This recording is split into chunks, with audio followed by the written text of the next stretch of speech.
होते हैं। तो हमें पता है फोटोसिंथेसिस किसके अंदर होता है, प्लांटे किंगडम में होता है, जिसमें जनरली प्लांट्स आते हैं। ठीक है, सारे प्लांट्स किसमें आते हैं, प्लांटे किंगडम में आते हैं। तो प्लांटे किंगडम में लीफी प्लांट जिनके पास लीफ प्रेजेंट होती है उनके अंदर फोटोसिंथेसिस होता है।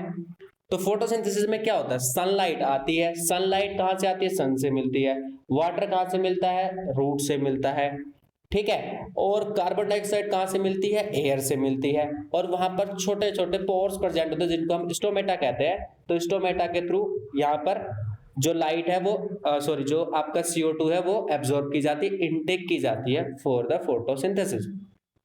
आप थोड़ा देखेंगे हम कि क्लोरोफिल जो होता है, जो क्लोरोप्लास्ट में प्रेजेंट होता है, उसको थोड़ा जरा हम डीप में समझने की कोशिश करेंगे। ठीक है, तो पहले आपको फोटोसिंथेसिस की डेफिनेशन पता होना चाहिए। एक ऐसा प्रोसेस जिसमें ग्रीन प्लांट्स अपना फूड बनाते हैं, यानी कि ग्लूकोज बनाते हैं with the help of carbon dioxide and water by using sunlight. और किसकी प्रेजेंस में, क्लोरोफिल की प्रेजेंस में। ठीक है, इस प्रोसेस को हम फोटोसिंथेसिस कह देते हैं।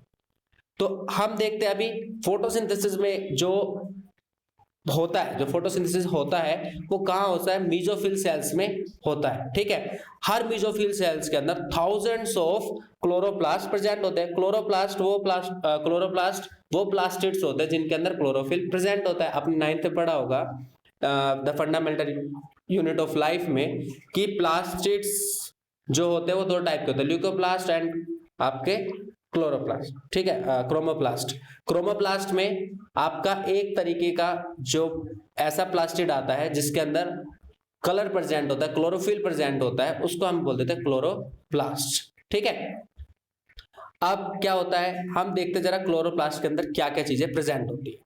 अब आप देख रहे हो कि outer membrane, inner membrane and intermediate space.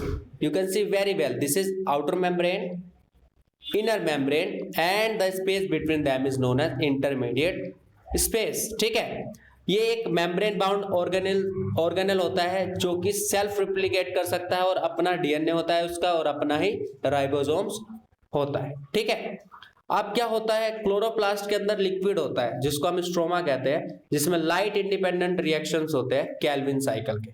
ठीक है, नेक्स्ट हम देखते हैं थाइलाकोइड। थाइलाकोइड्स क्या होते हैं, थाइलाकोइड आप देख रहे होंगे कि ये जो छोटी छोटी डिस्क है उनको हम क्या बोलते हैं, थाइलाकोइड बोलते हैं। ठीक है, जहां पर लाइट डिपेंडेंट रिएक्शन होते हैं। और जो आपका ग्रेनम होते हैं, ग्रेनम क्या होते हैं, इन्हीं थाइलाकोइड्स की पूरी जो बाउंडेड लेयर होती है, ये बहुत सारी डिस्क जो आपको दिख रही होगी, उसको हम क्या बोलते हैं, ग्रेनम बोल देते हैं। ठीक है, तो ये क्या था आपका, ग्रेना भी बोलते हैं।